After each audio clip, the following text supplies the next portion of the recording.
Good, happy Saturday morning, everyone. I'm Riley King, and welcome to this this Saturday edition of Good Morning, New Hampshire. We have Good Morning, New Hampshire back on the Riley King Network, and we are going to try to do this every weekend and see how it goes, and maybe bring it to the weekdays. Who knows? So, Good Morning New Hampshire is kind of like a Good Morning America, but everything for New Hampshire things. We have New Hampshire, your local New Hampshire news, one national news story, sports, weather, a little bit of everything mushed together. We hope you enjoy. So, grab your cup of coffee and let's begin with some local news.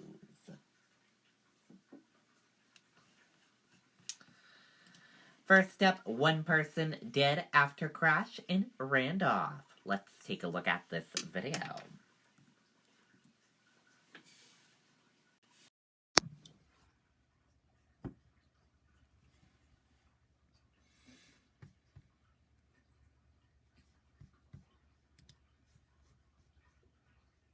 We feel that if a customer wants their product and they're ambitious and they want to do it today, if we have it here in stock, we have the people, the trucking, and why put off till tomorrow what you can do today?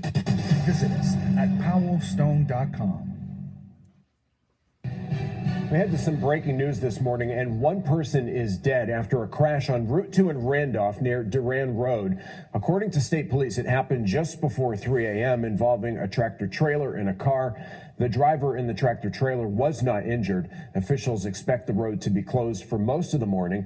In the meantime, state police is asking drivers to avoid that area. Okay, and there you go on that video and that report. And we will keep you updated if we get any new information about that. Manchester man accused of recording woman in bathrooms is arrested again. Let's take a listen to that video from WMUR News 9, Gene Mackin.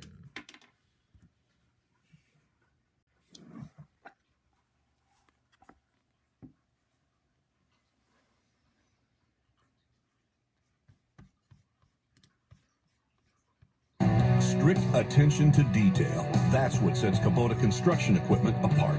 It's how we maximize. Police say surveillance video inside Hannaford shows Travis Demers again walking into a women's restroom. It was Thursday, just before 5:30 p.m. A female employee entered the bathroom and saw no feet under other stalls, but feeling uneasy, she looked in the mirror while washing her hands and spotted sneakers. Police say when 21-year-old Travis Demers of Manchester exited, she recognized him from similar incidents in the news this summer. I think it's insane. It's insanity. He should be in jail. Sue Williamson says she was here shopping at the same time. He was in the store at the same time, and I'm very thankful that I didn't have to use the facility. Police say Demers has 3 similar arrests. In July, a woman reported a man reaching under a bathroom stall with a cell phone at the Mall of New Hampshire. In August, he's accused of taking pictures in a women's dressing room at Savers. Also in August, police say they found him back in a ladies' room at the mall, allegedly recording women. Shoppers are outraged it keeps happening. It's very scary. I mean, it's an invasion of privacy. I can't believe that somebody who's been caught multiple times already for an offense is going to reoffend and still come and do it again. I think it's disgusting, and I think that he's got an issue and a problem, and that needs to be addressed. Demers is now staying in custody for allegedly violating bail conditions. And tonight, Manchester's police chief says it's time to take victims into consideration when considering bail, calling Demers a risk to the public. Live in Manchester tonight, Gene Mackin, WMUR News 9. Okay, and there you go on that video and that report.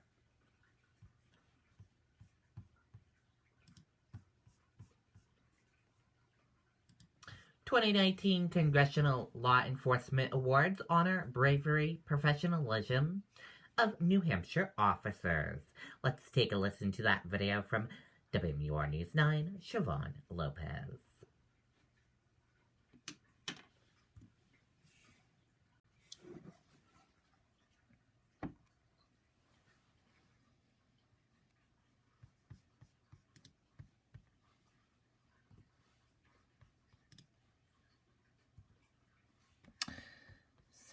this, everyone? Hopefully we can get this playing. Hold on. Sorry about that. Having a little technical difficulties. Here we go. We feel that if a customer wants their product and they're ambitious and they want to do it today, if we have it here in stock, we have the people, the trucking, and why put off till tomorrow what you can do today? Visit us at powerofstone.com. A tradition established over 20 years ago. New Hampshire's congressional delegation recognized members of the law enforcement community. New Hampshire's law enforcement officers serve with dedication and bravery. The service, commitment, sacrifice demonstrated by each of these individuals being honored is inspirational.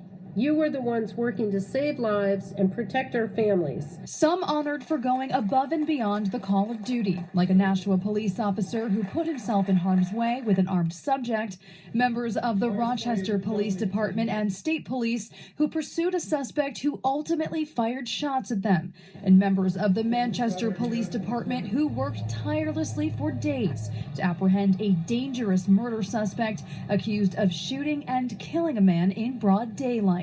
Others recognized for their dedication and professionalism, including several Nashua officers who helped to save people in distress, threatening to jump into the Nashua River. What does this job mean to you? Everything. This is my way to serve. The committee surprised Franklin Police Chief David Goldstein with the Career Service Award. For me, this was an absolute surprise, and it's an honor. With more than 4 decades of law enforcement service, Goldstein has this advice to the men and women just getting started. Keep going. It's going to be a rocky road, but they are the new generation. They're the ones that are going to make things better. And we're very happy to pass the baton. In Concord, Siobhan Lopez, WMUR News 9. Okay, and there you go on that video and that report. Congratulations to all the officers that got an award last night. And always congratulations and thank you to all the law enforcement officers that do hard work every single day protecting New Hampshire. Keep up the great work.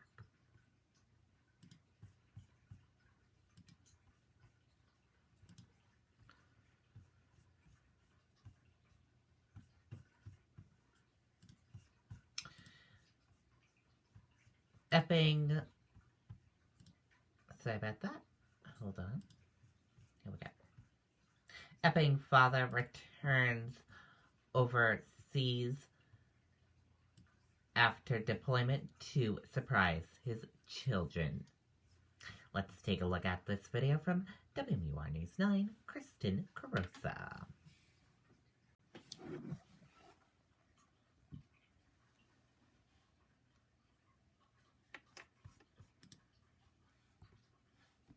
We feel that if a customer wants their product and they're ambitious and they want to do it today, if we have it here in stock, we have the people, the trucking, and why put off till tomorrow what you can do today? Visit us at powerofstone.com. It's a moment this dad has been waiting 13 months for. How's everybody doing? Richard Gagne is in the U.S. Navy Reserve and has been stationed in the Middle East for more than a year. I miss her very much. With the help of Epping Elementary School, his daughter Kaylee was excused from lunch, and when she got back, he was waiting in her seat. An emotional moment for this dad and his daughter. Love you. While Richard was away, FaceTime helped keep them close, but nothing is better than being face-to-face and getting a hug. She was just telling me how surprised she was, and she didn't know I was coming, and she was getting emotional. So it was surreal for that dog. The plans to finally work out. Then it was off to Epping Middle School to surprise his oldest son, Riley. Kaylee and her younger brother came along for the fun. I think he's gonna cry. Riley had no idea who'd be waiting for him at lunch after a trip to the front office, and his face says it all. I always talk about him in school, and I'm just stoked.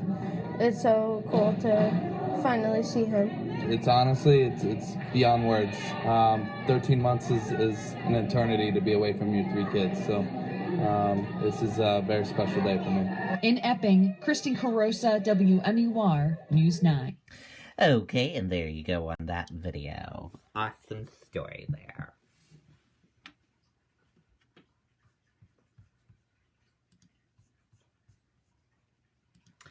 "10 years after violent attack, Jamie Kate's living for every day. Community comes together for golf tournament in mother's memory." Let's take a listen to that video from Jennifer Crompton.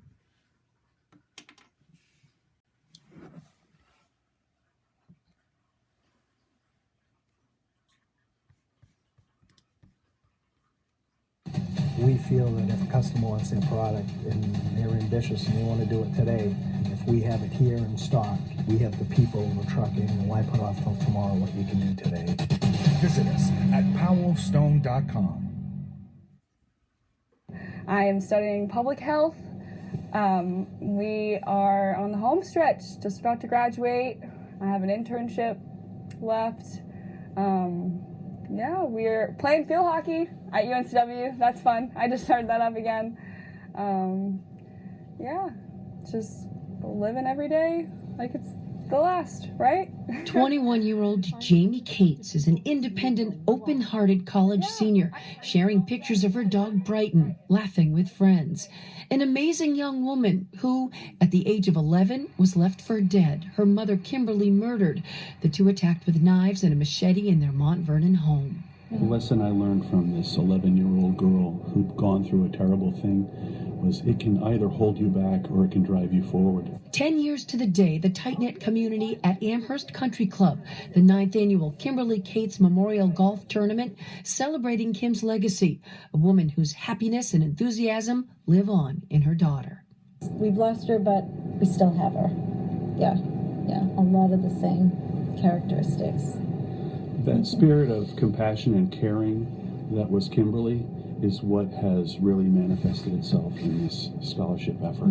This town, the little town, Amherst, Mount Vernon, I mean, honestly, the state even, I wouldn't even, I think, like, everyone has come together and shown so much support. So far, the Kimberly Cates Memorial Fund has given out over $250,000 in scholarships to students who continue her legacy of helping others. Jennifer Crompton, WMUR News 9. Okay, and there you go on that video and that report.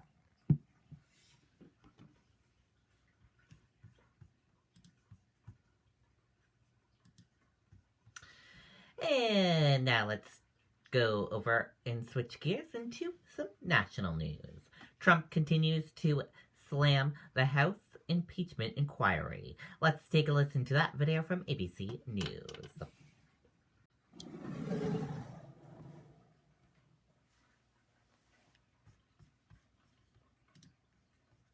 Several breaking stories, including new major developments in the impeachment showdown. Just moments ago, House Democrats issuing a subpoena to the White House to turn over key documents related to President Trump and Ukraine. The president slamming the House inquiry, insisting his calls for Ukraine and China to investigate rival Joe Biden and his son have nothing to do with the 2020 election. And now House Democrats also demanding Vice President Pence turn over documents for the impeachment inquiry as well. Republican Senator Mitt Romney calling President Trump's latest actions both wrong and appalling. ABC's chief White House correspondent Jonathan Karl leads us off. Today, President Trump insisted his calls for Ukraine and now China to investigate his potential 2020 opponent, Joe Biden, have nothing to do with politics. I don't care about Biden's campaign, but I do care about corruption. Yet today, the Trump re-election campaign told ABC News it's spending $1 million this weekend on ads attacking Biden and his son Hunter on the very issues the president is asking Ukraine and China to investigate. Have you had foreign leaders for any corruption investigations that don't involve your political opponent? And are there other cases where we would have to look. Today, Senator Mitt Romney put out a blistering statement saying when the only American citizen President Trump singles out for China's investigation is his political opponent in the midst of the Democratic nomination process, it strains credulity to suggest that it is anything other than politically motivated. Romney called the president's outreach to China and Ukraine, quote, wrong and appalling. The only other Republican senator who ventured to criticize the president, Ben Sass of Nebraska, who put out a terse statement saying, quote, Americans don't look to Chinese commies for the truth. Contrast that with Florida's Marco Rubio. Do you think it's okay for President Trump to ask China to launch an investigation of Joe Biden and Hunter Biden? I don't know. That's a real request, or him just needling the press, knowing that you guys were going to get outraged by it. In Iowa, a constituent practically begged Senator Joni Ernst to say something about the president's actions. Where is the line? When are you guys going to say enough and stand up and say, you know what, I'm not backing any of this? Okay, so President Trump, if I can say yay, nay, whatever, President is going to say what the president is going to do. I understand it's a non-answer answer, and I understand. I get it. I know what you're saying. I can't speak for him. I'll just say that. I can't speak for him. I know you can't speak for him, but you can speak for your son. Some tense moments right there for Republicans, and John Carl joins us now from the White House. And John, you've learned President Trump reached out to Republicans today trying to rally support? Tom, I'm told that the president made a surprise appearance on a conference call with Republican members of the House. He said that he had done nothing wrong. He has nothing to hide. He portrayed the impeachment effort as an effort by Democrats to undo the 2016 election. This comes as Republicans have really been without a unifying message on how to respond to impeachment. It may well have been the beginning of an effort to come up with one. Tom? Jonathan Carl with that new reporting tonight. John, thank you. Okay, and there you go on that video and that report. Switching gears now, let's go on into weather. Sunny and crisp today. Right now is clear, 32 degrees. For today, sunny, high near 60 degrees, winds light and variable. And for tonight, a few passing clouds, low 36 degrees, winds light and variable. And now switching gears, let's go on into sports. Let's take a look at your Friday Night Football week number 5. Scores and highlights from Friday Night Football. Let's take a look.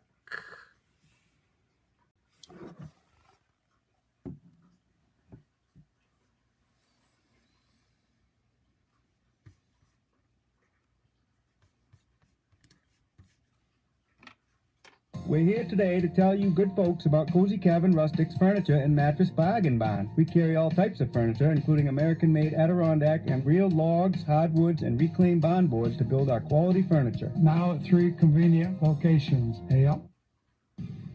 Tonight, we make a statement to the Laconia Sachems that when they have to come back here next Saturday afternoon, they're going to see the big black machine play dominant football. Dominant football. Bring it up. Here we go. As we celebrate 25 years of F&F, we flash back to 2002, foggy camera lens and all. Former Souhegan head coach Mike Beliveau getting the Sabres fired up for some Friday night football. Hi, I'm Joe Paterla. I'm from Nashua High School South, and I'm a running back. Hi, I'm Sam Nichols. I'm from Nashua North, and I play wide receiver. It's the Gate City Showdown. It's the Nashua River Rivalry. Right here on Channel 9. Right now on Friday Night Football. All right, thanks, guys. Nice job. And welcome, everyone, to Week 5 of the Friday Night Football Report. We saw the flashback from Mike Beliveau. He's an assistant coach at Souhegan these days, and the Sabres had a big one in Milford tonight. More on that in a bit. But we start in Nashua for that Gate City showdown between the Titans and the Purple Panthers. Right there! Right there! Right there! All right, always a huge collection site for New Hampshire Tackles Hunger. Troy, the Titan, taking the bag here. The food and proceeds go directly to the food pantries that are inside the high schools, so good for everybody involved. North 4-0, South 3-1, North in blue. Opening drive for South. Quarterback Michael Rudstein facing a 3rd and long at midfield, but he picks up the first down with a great run tackled by Curtis Harris. It was an impressive 17-play drive for South. But it comes down to a 4th and goal from the 3, and Jason Campo there to stop by the Titans defense. North takes over, and Harris goes to work. On the second play of the drive, he takes off 89-yard touchdown run down the near sideline. No defenders were even close. He can fly. The point after kick failed, so North led 6-0. The Purple Panthers with a nice play here. Rutstein completes the pass to Tyler Armin, who takes it down to the 21-yard line. But on the next play, Rutstein looks over the middle, and there's going to be Harris again. An interception for the junior, and he'll take it into Purple Panthers territory. And they score again, and it would be Harris that would score again. He had 3 touchdowns on the night. This one is his second. And North wins 21-6, so the Titans remain unbeaten. They are 5-0. The central flag shows how windy it was over at Gill Stadium tonight. The Little Green hosting the defending Division I champs from Bedford. Second quarter, Bedford in white. Ellie Menderson takes off down the near sideline, and he'll go 30 yards down to about the 11, and the Bulldogs would punch it in. Joe Michael fires a bullet over the middle to Tim Green for the touchdown. 12-0 Bedford. Michael threw for 259 yards, 3 touchdowns. 2 of them went to Green. Central was letting it fly as well. Quarterback Tyler Gilroy throws it right at us. Sean McGarvey makes a great catch on the sideline, spins, dives for the end zone, came up just short, so Gilroy will throw it again, this time to Carlos Ramiro for the touchdown. The Bulldogs, though, they improved to 5-0. Bedford wins 31-14. Spalding and Dover, big New Hampshire Tackles hunger site there as well. And a big win for the Red Raiders, 24-21 in triple overtime. Maximus Frost sealed it with an interception in the third OT. Keene home with Portsmouth Oyster River. Clipper Cats win 49-21. Jacob Booten had a big game. He had rushing and passing touchdowns. Evan Jones caught 2 touchdown passes from Booten.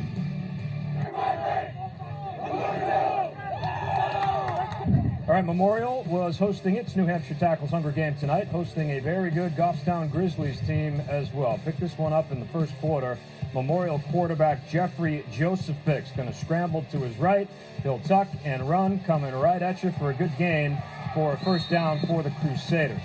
No score still in the second quarter, and Goffstown's Jarrett Heno is going to hit Peyton Strickland on the slant, and we've seen this before this season. Strickland goes 57 yards for the Grizzlies touchdown. That made it 7-0.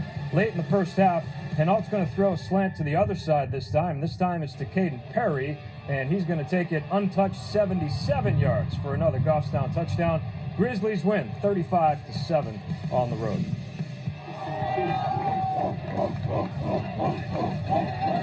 At the Owl's Nest for Timberland and Concord, both teams looking for their first win. First offensive play for Concord, high snap, then a fumble. Timberland's Cameron Lovett recovers in the end zone for the Owls touchdown. It was quickly 7-0 Timberland. Second quarter, Concord's Ronan McGonigal on play action. He's going to keep it himself around the right side, take it down inside the 5-yard line, and he's out of bounds. That would set up a Cortland Miller touchdown run. It was 7-7 at halftime. The Tide go on to get their first win of the season. They win it 28-14. All right, moving on to Division II, a big one at Spartan Field between longtime rivals, undefeated Milford, hosting 3-1 the Souhegan Sabres. Plenty of big game history between these two programs. It was a tie late towards the end of the first half, with Souhegan scores to take the lead. Austin Jane with a sidearm pass to Luke Manning made it 20-14. At halftime, they honored the Milford State Championship team from 1984. Congrats to all those guys that came back. Second half was wild, tons of scoring. Starts with Ryan Hauser taking the pitch on the sweep, and he turns it into a touchdown. Souhegan leads 27-14. Milford gets one back on defense. The Sabres fumble in the backfield. It's going to be scooped up by Gavin Erta, and he's off to the races for a touchdown for the Spartans. 34-20 now, Souhegan in front. The Sabres strike for a big one here. Riley Lawhorn is going to outrace Erta and the Milford defense for a 95-yard touchdown run. It was a wild game that went right down to the wire. Souhegan pulls it out 46-43. So both teams now at 4-1 in their conference.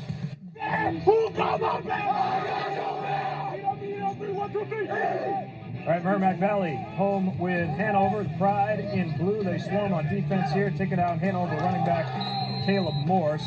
And the Pride are going to take it to the air. Quarterback Chase Kaiser airs it out downfield over the middle, but this is going to be picked off by Colin Pierce, who comes down with the interception for the Marauders. On the next play, they capitalize on the turnover. Maurice Cato finds some running room right up the middle. He's gone 40 yards for the touchdown.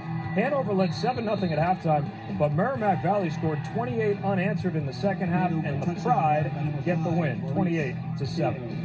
Conval and West, good road win for the Blue Knights, 32-0. Brandon Lloyd ran for 3 touchdowns, while Xavier Burpee scored twice. In Division 3, Laconia hosting its New Hampshire Tackles Hunger game, hosting the Blue Devils of Epping Newmarket. First quarter, the defense comes up big. DeMarco McKissick, 6'5", 265 pounds, gets his hand on to deflect the pass, and Bryce McCrae comes down with the interception. That would lead to this quarterback sneak. Touchdown for Ryan D. Laconia led 14-0. But here come the Blue Devils. Colby Boast connects with Austin Thurlow over the middle. That's a big gain for Epping Newmarket. That would set up a Boast touchdown run to cut the lead to 14-7. But Caleb Roy and Aaron Defvonska combined for 242 yards on the ground with 5 touchdowns, and Laconia wins 50-21. Somersworth and Interlakes at the Graveyard. Congrats to the Lakers. They get their first win of the season, 27-6. Big game for Blake Dunlap, 20 carries, 160 yards, and 2 touchdowns. He also recovered 2 fumbles, and Landon Kaiser led the defensive effort with 13 tackles. 0-0 right now. Keep the intensity going. Keep the intensity. Stay aggressive. Stay fast. Stay physical. The defending Division 4 champions from Winnisquam, home with Mascoma Valley. Late in the first half, Philip Nichols connects with Garrett Mango for 20 yards and a Winnisquam touchdown. That made it 35-6 Bears. The Royals trying to put a drive together here in the first half. Mike Evans hits Josh Evans, but the Bears defense is there. Evans doesn't get very far. 35-6 at halftime. Third quarter, Nichols hits Cooper French. That'll go for a touchdown. Winnisquam wins 44-6. The Bears are 5-0. Bishop Brady and Fall Mountain, another New Hampshire Tackles Hunger collection site. The Wildcats improved to 4-2. Fall Mountain wins 42-6. Isaac Westover had 3 rushing touchdowns for the Wildcats. And tomorrow, 8 more teams will hold their food drives. Winnacunnet and Exeter at Exeter. BG, Windham, Plymouth, Guilford, Trinity, Hillsborough, Deering, Hopkinton. A reminder, you can watch all of our Friday Night Football shows on our website, WMUR.com. Just click on sports. All right, that does it for week 5. Thanks as always for watching. Good luck to the 32 teams in action on Saturday. Okay, and there you go on your sports. A busy night last night in Friday Night Football. And switching gears now, let's go into your New Hampshire Life segment. Let's take a look at events happening today in New Hampshire. Nature Photography Workshop, 9 o'clock a.m. at Nikki S. Loeb School of Communications. New Hampshire Coin and Currency Expo, 9 a.m. at the Doubletree by Hilton. Group 1 Basket Waving with Ray at 9 o'clock a.m. Legend of New Hampshire Crafts in Meredith. Stratham Library Fall Book Sale, Wigan Memorial Library at 9 o'clock a.m. On view in Cornish American Art in the Picture Gallery, 1948 to 2019, all day at St. Gard's National Historic Park. Harvest Fair, 9 o'clock a.m. at Greenvale Community Christian Church. Holiday Fair, 9 o'clock a.m. at St. Luke's United Methodist Church. Used Book Sale, Annex at 9 o'clock a.m. Fall Rummage Sale, 9 o'clock a.m. in Greenland Church Parish House. And 5th Annual Laurel Klug 5K Ribbon Run/Walk, 9 o'clock a.m. at Burbank YMCA. Those are events happening today in Hampshire. And the 35th Annual Apple Harvest Day is today. It will take place today from 9 a.m. to 4 p.m. in downtown Dover. Admission is free, so go on and check it out. And now let's take a look at your Viewer's Choice 2019 Apple Cider Donuts. Let's see where the best apple cider donuts are. We love those apple cider donuts here on the Riley King Network.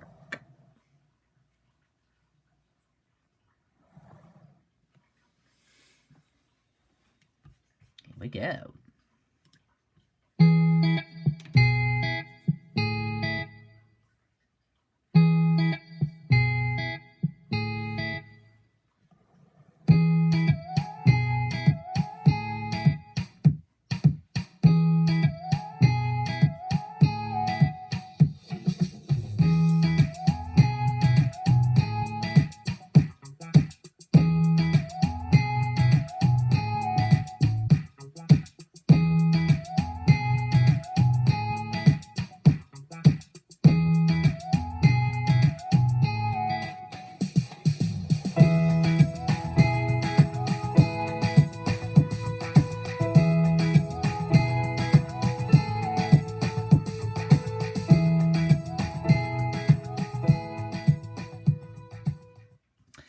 Okay, and those are where the best apple cider donuts are in New Hampshire. And if your favorite place did not make it on the list, share it with us and let us know where you think the best apple cider donuts are. And let's go to some entertainment news. Find out why the new Joker is sparking controversy. Let's take a listen to that video from Entertainment Tonight.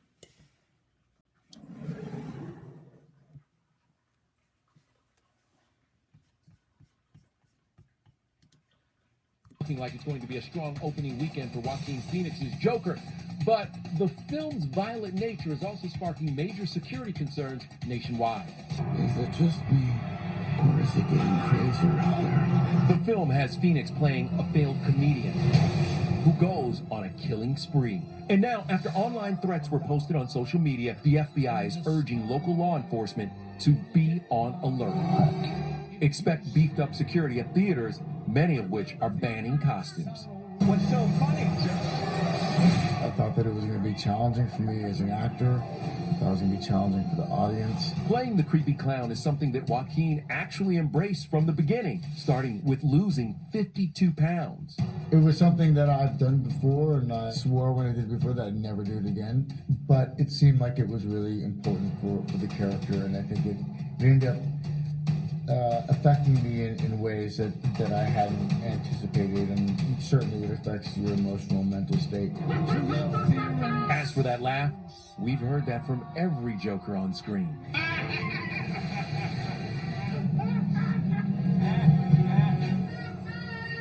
Thought at some point it would become easier, but I don't think it did. I think it became more difficult, actually. You don't listen, do you?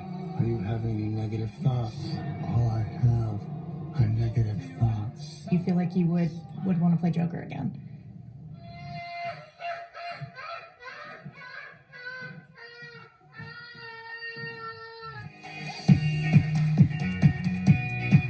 Okay, and that is a look at your entertainment news. And that does it for this Saturday morning edition of Good Morning New Hampshire. I hope you all enjoyed this edition of Good Morning New Hampshire. And have a great Saturday, everyone. See you back here later on today with more coverage of things right here on the Riley King Network. Bye.